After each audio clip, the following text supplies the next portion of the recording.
Welcome back to Axiom, guys. So today I wanted to talk about something that I've seen on Facebook and Instagram. Is this idea that like these feminists think that all these men are just terrible, and then the men they don't even know how to react to it because they're not doing anything wrong. They're like choosing a bear, for example. It's not about most men, and here's why. It's called the invisibility gradient, the real architecture of male existence. Most discussions about men operate on the assumption that men form a visible, coherent, evenly distributed population. They don't. The male population is not a flat landscape, it's a mountain range with a single illuminated peak in a vast unlit valley. And here's the unspoken truth that you won't hear on the internet. Most men live in that valley unseen.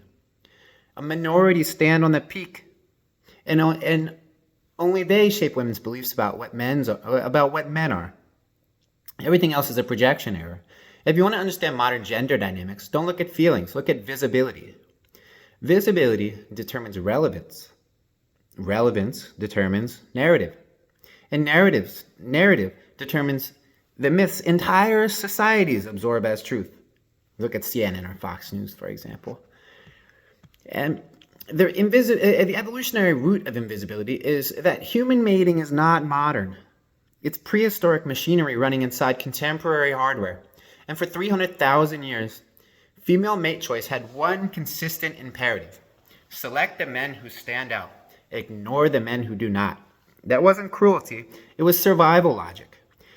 A man who stood out had resources, alliances, confidence, physical presence, navigational intelligence, had situational authority. Those traits protected offspring. And as the anthropic principle suggests, we are the way we are because everything in our past led up to it. And women evolved an acute perceptual filter to detect these traits with astonishing efficiency, within seconds, often unconsciously. This filtering mechanism never stopped. Our technology changed, but our cognition didn't. Women still detect high signal male minority. Women still detect the high signal male minority with calibrated precision. But here's the consequence. Every man doesn't trigger that ancient recognition system because every man that doesn't trigger that ancient recognition system becomes perceptually null. He's not disliked. He's not disrespected. He's not rejected. He's not even registered.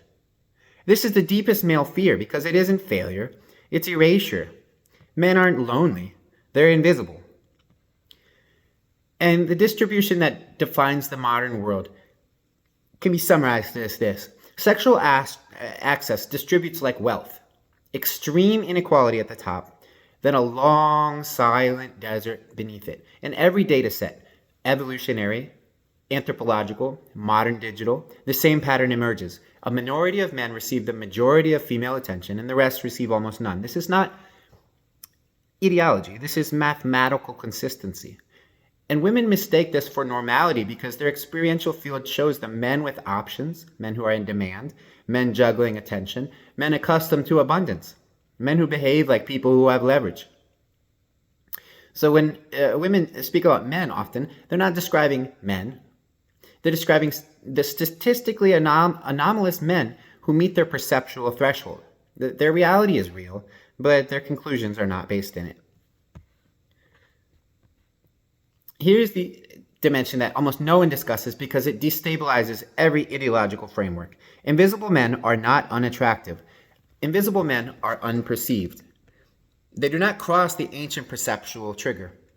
They do not resonate against the evolutionary tuning fork. Their virtues, intelligence, decency, potential, none of that matters without initial detection.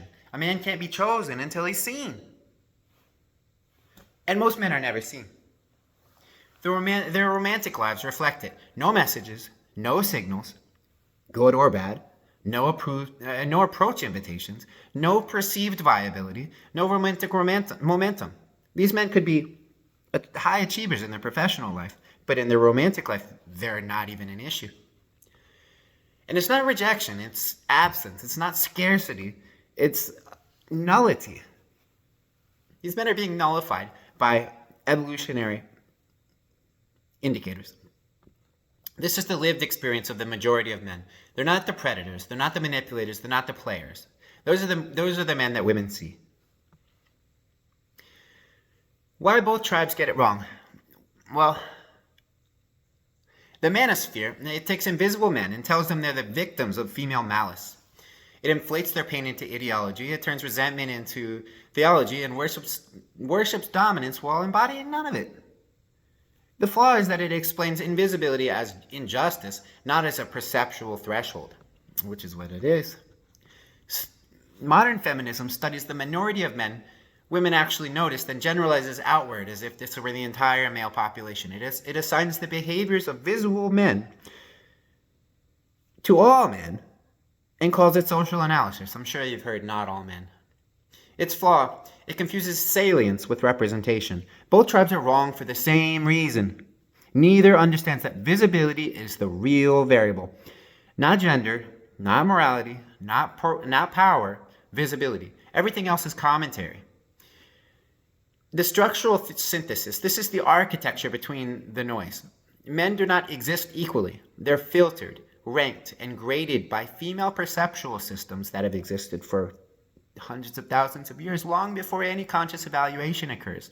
Evolution built the filter, modern life intensified it, technology exaggerated it, and then ideology misinterpreted it. And the result is a civilization arguing about male behavior without realizing it's arguing about two different species.